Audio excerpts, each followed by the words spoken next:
I remember when I was really young, I asked my mom one time. I said, "Mom, how do we know that we're right?" Because I read the Bible at night. I laid up thinking about God.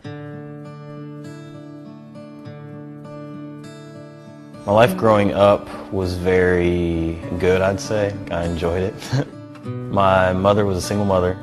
I had always grown up in the church. We had a church called Pomona Valley Christian Church that we were really, really involved with. The preachers were like second dads to me.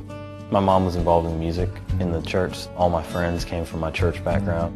I moved around a lot. I moved around about once a year from 4th grade on until the 8th grade. I came home one day from school, and this guy that was the janitor from the marina where I lived, he'd found a surfboard in a trash can. And he was like, "Hey man, do you want a surfboard?" And I was like, "All right, cool, yeah, I'll definitely take it."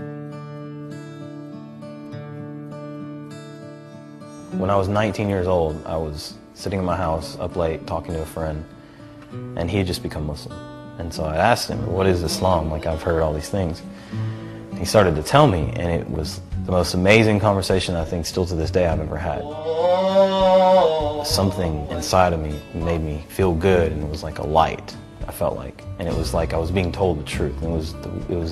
It's hard to explain, but it was amazing. A result of this relationship we have with God, kind of went through this whole 5-year kind of battle with myself. Am I good enough to be a Muslim? Is it the right thing to be doing? I started going to the Islamic Center in Murfreesboro, and we were just having a conversation, and I was telling him, that I believed this, that I truly believed that Muhammad was the messenger of God.